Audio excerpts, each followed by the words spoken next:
82 साल की एक महिला ने हफ्ते में 14 बार पैसे जमा किए। बैंक कर्मचारियों को शक हुआ और पुलिस बुलाई।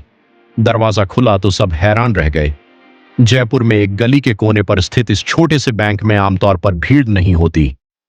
हालांकि पिछले एक हफ्ते से यहाँ के कर्मचारी एक खास मेहमान पर ध्यान दे रहे हैं। एक 80 साल की बुजुर्ग महिला जिसकी पीठ झुकी हुई है, बाल सफेद हैं और चाल धीमी है। वह लगभग हर रोज आती है और हर बार उसी खाते में पैसे ट्रांसफर करने का अनुरोध करती है, बस रकम अलग होती है।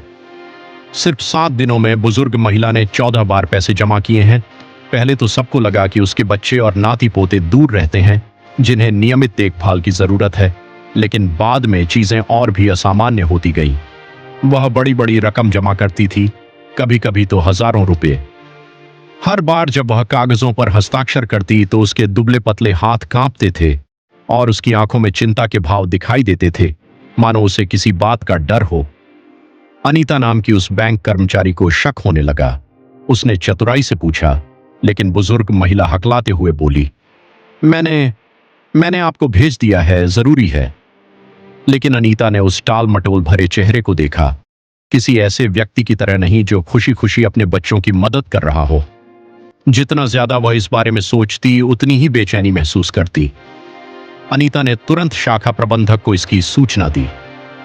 बातचीत के बाद प्रबंधन ने पुलिस को सूचना देने का फैसला किया, क्योंकि उन्हें चिंता थी कि बुजुर्ग महिला धोखाधड़ी या ब्लैकमेल का शिकार हो सकती है। उसी दोपहर पुलिस अधिकारियों और बैंक कर्मचारियों का एक समूह उसके घर आया। छोटा सा घर एक पुरानी गली में था, लकड़ी का दरवाजा आधा बंद था। जब दस्तक हुई तो अंदर से सिर्फ घरघराहट की आवाज आई। कुछ देर बाद बुजुर्ग महिला ने दरवाजा खोला। जैसे ही वे अंदर दाखिल हुए, सब दंग रह गए। घर संकरा और अंधेरा था, बस कुछ पुरानी चीजें थीं।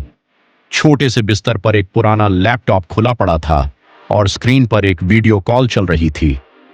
एक आदमी पुलिस की वर्दी में दिख रहा था जो जोर जोर से चिल्ला रहा था, मैडम, जल्दी से अगली किस्त ट्रांसफर करें, वरना आपकी गिरफ्तारी का वारंट जारी हो जाएगा। बुजुर्ग महिला, जिनका नाम शांति देवी था, फोन पर ही ठगों से बात कर रही थी। पिछले 7 दिनों से ठग उन्हें डिजिटल अरेस्ट में रखे हुए थे। खुद को सीबीआई और ईडी का अधिकारी बताकर उन्होंने कहा था कि शांति देवी के नाम से एक खाता खुला है जिसमें मनी लॉन्ड्रिंग हुई है। आतंकवाद से जुड़े मामले का हवाला देकर उन्होंने धमकाया कि अगर पैसे सेफ अकाउंट में नहीं ट्रांसफर किए गए तो पूरी फैमिली जेल जाएगी। हर बार अलग अलग रकम मांगते और शांति देवी डर के मारे अपनी पेंशन और बचत से पैसे निकालकर उसी खाते में जमा कराती। 14 बार जमा करने के बाद भी ठगों की भूख नहीं मिटी थी। वह अकेली रहती थीं, बच्चे दूर शहरों में थे और ठगों ने सख्त हिदायत दी थी कि किसी को बताएंगी तो सब खत्म हो जाएगा। इसलिए वह चुपचाप बैंक आती और पैसे जमा कर चली जाती। पुलिस और बैंक कर्मचारी अंदर घुसे तो ठग कॉल पर ही थे। पुलिस इंस्पेक्टर ने फोन छीन लिया और ठगों को डांटते हुए कहा, अब तुम्हारी बारी है डिजिटल अरेस्ट की। ठगों ने घबराकर कॉल काट दी।